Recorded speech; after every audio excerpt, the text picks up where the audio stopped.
For this project you're going to need 3 cutters. This heart-shaped, well, 2 heart shapes. One is slightly larger than the other. If I turn them over you can see more. Leaves me, I would guess, ½ an inch of cookie once I cut it out. And these smaller circle here, I calculate I can get about 6 in this shape. For this cookie project you're going to need 2 of the large hearts, 1 of the small heart. You're going to need 2 of the large hearts cut out with the small shape in the middle and 6 of the small circles. So once the cookie is assembled, it will look, see, one goes on top of this base and then the other. This creates kind of like the box, and then here these little baby circles go inside like the chocolates in a heart box, and so they fit perfectly in here, 6 of them. And then this heart will be in upside down, and it's going to what's going to secure the top box from not shaking.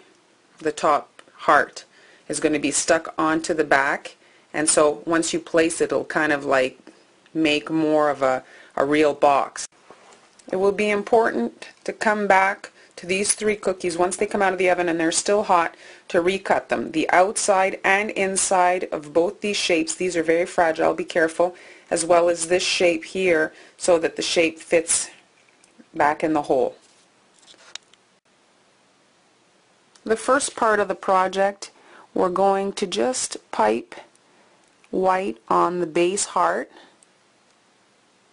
I'm using white. I used brown cookie just because it pops more with the red icing, you know, Valentine chocolate, all that, but you could very well do it in vanilla. So I'm just filling in this cookie. This will not really be visible. It's the inside of the box, the bottom of the box. I'm on the end of my icing here. So just spread it out. I'm not going right to the edge because when I put my first heart on top, it's going to glue. I don't want it to spill over too much. So I'm taking this first heart and I'm putting it on top, and that's going to be stuck into that icing. And then you can come with a toothpick here and just fix that. Try to not move it too much so not too many cookie crumbs fall into the wet icing. After, you can just brush them off, but right now it's still quite wet. So once that's done, another dot. You want it to hold together, but you don't want it to be welded together. Somebody's going to eat this, and so, you know, not too much like icing to make it impossible for the person who you're giving this to eat. Now I'm placing the next heart.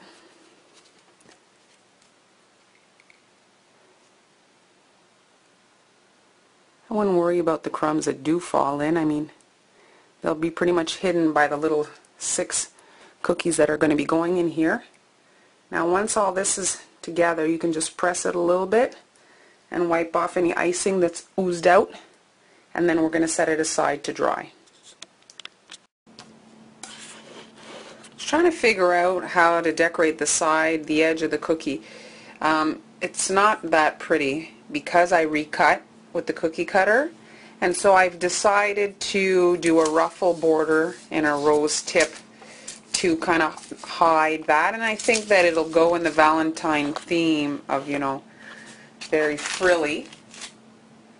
And so here's my rose tip, the number 61, I think, a Teco, and I'm going to start at the corner of the heart here, the inside, and resting on the table, I'm just ruffling the icing.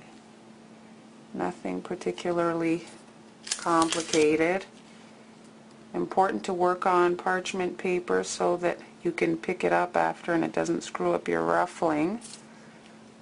So you're just going to have to keep turning your cookie to work. This is pretty fast. If you were to make these for like your teacher's gifts or something, it's you know, there's a little bit of planning, but they're not very complicated to do.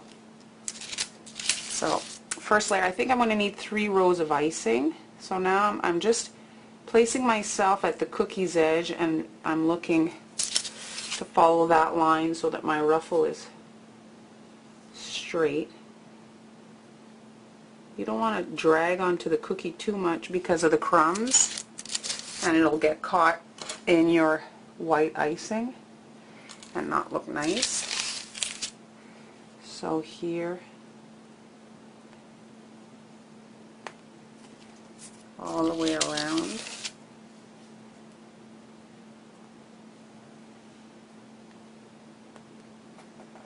And there we go. Now the last row of icing. So you're guiding yourself at the edge of the cookie. This one here you might want to be more careful just to create a nice edge at the top because it will be visible.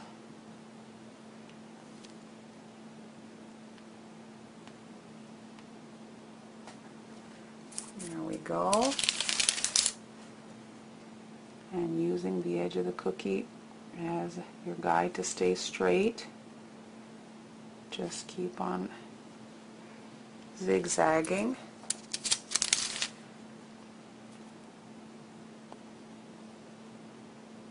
And there.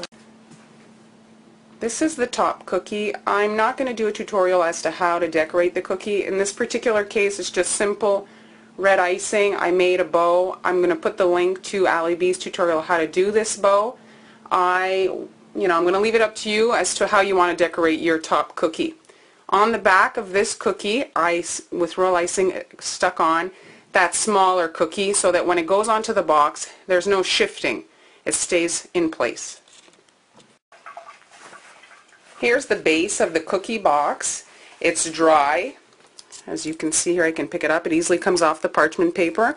The underside here looks very nice. Now you can see the edge kind of like ruffles, and the inside. Now for the inside, I decorated some mini cookies, and these don't have to be fancy. I would recommend that you not pile on the icing to ensure that the top closes properly. There's only 6 that fit in here, so you can place them in however you like.